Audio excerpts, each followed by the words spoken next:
వీళ్ళిద్దరి ఛాలెంజ్కి నా బుర్రతో ఎందుకు వచ్చింది కానీ సరే, ఏదేమైనా విల్ స్టార్ట్ ది ప్రోగ్రామ్.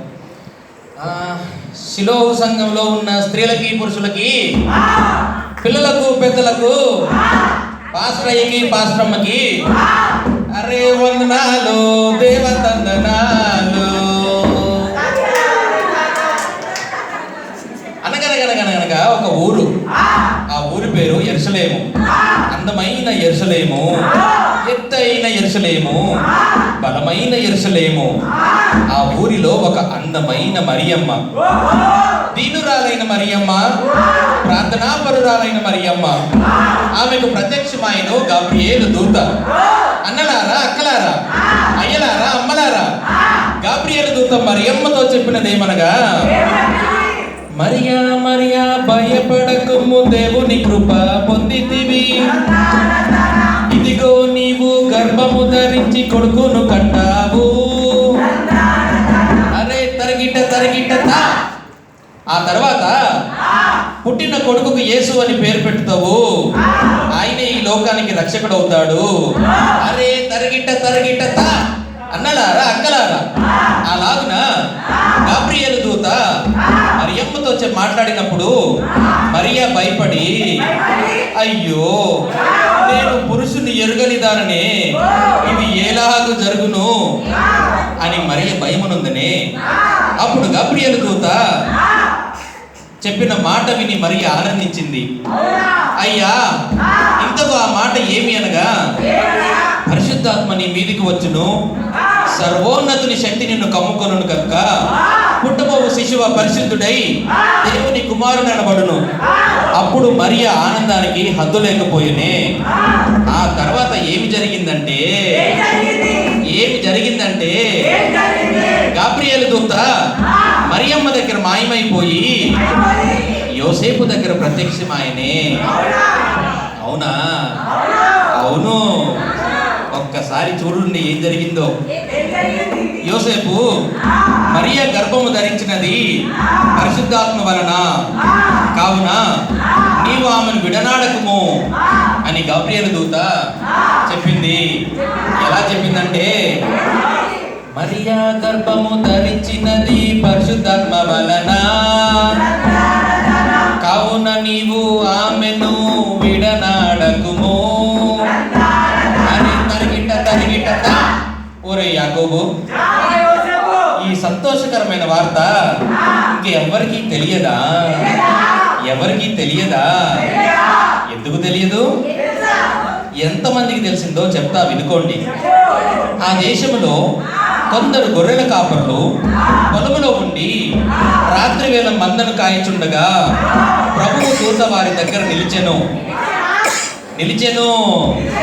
అలా కాయచుండగా దూత వచ్చి నిలిచినప్పుడు ప్రభు మహిమ వారి చుట్టూ ప్రకాశించినందున వారు మిక్కిలి భయపడిది. అయితే ఆ దూత, కాపరులారా కాపరులారా భయపడకండి, ఇదిగో ఇదిగో ప్రజలందరికీ శుభవర్తమానము, దావీదు పట్టణమందు రక్షకుడు పుట్టాడు, ఈయన పేరు ప్రభువైన యేసుక్రీస్తు. అరే తరిగిట. అప్పుడు ఏం జరిగిందంటే, అయ్యలారా, అమ్మలారా, వెంటనే పరలోక సైన్య సమూహము ఆ దూతతో కూడా నుండి సర్వోన్నతమైన స్థలములలో దేవునికి మహిమ, ఆయనకి ఇష్టలకు సమాధానము కలుగునుగాక అని దేవునికి స్తోత్రగానము చేసనే. ఒరే యాకోబు, ఆ తర్వాత బాలయేసు పుట్టారు కదా, బాలయేసు పుట్టారా? ఆ తర్వాత బాలయేసు జననం అంత సులువుగా జరగలేదు.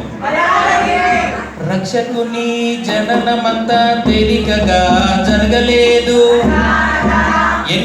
ఎన్నెన్నో ఆటంకాలను ఎదిరించి పుట్టాడు. అరే తరిగిట. ఇంతకీ ఆటంకాలు ఏంటో వివరించగలనా? వివరిస్తాను, చూసుకోండి. తూర్పు దేశపు జ్ఞానులు నక్షత్రాన్ని చూచి 900 మైళ్ళు పైనుంచి వచ్చారు. హేరోదు రాజు జ్ఞానులు 900 మైళ్ళు హేరోదు రాజు జ్ఞానులను కలిసినప్పుడు ఆయనకు జ్ఞానం చెప్పిన మాట విని ఉగ్రుడై, రౌద్రుడై, కోపోద్రేకుడై, భయకంపితుడై, రాజట రాజట ఎక్కడ పుట్టాడో, నన్ను మించిన రారాజు ఎక్కడ పుడతాడు, పుట్టిన కూడా నాలాంటి అందగాడు పుడతాడా, తరగిట తరగిట. అప్పుడు హేరోదు రాజు జ్ఞానులకు చెప్పినది ఏమనగా, జ్ఞానులారా, చూసారా హేరోదు రాజు ఎంత అమాయకంగా చెప్తున్నాడో, జ్ఞానులారా మీరు వెళ్ళి ఆ రాజును చూచి ఆ రారాజును పూజించి నాకును సమాచారం ఇవ్వమని చెప్పనే. అలానే చెప్పాడు. అలా చెప్పడం వెనకాల కారణం ఏంటో తెలుసా మీకు? బాలయేసును చంపడానికి క్రూరమైన ఆలోచన చేశాడు తెలుసా మీకు? కానీ జ్ఞానులను దూత బెత్లెహేము నడిపించనే. ఒరే యాకోబు, ఇంతకీ ఇప్పుడైనా బాలయేసు పుట్టాడా? ఉండరా యోసేపు, ఇంకెంతసేపు రా? ఒక్కసారి మీరందరూ కళ్ళు మూసుకొని చూస్తే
ఇంతకీ మా అన్న బొర్రన్న ఒప్పుకుంటున్నారా?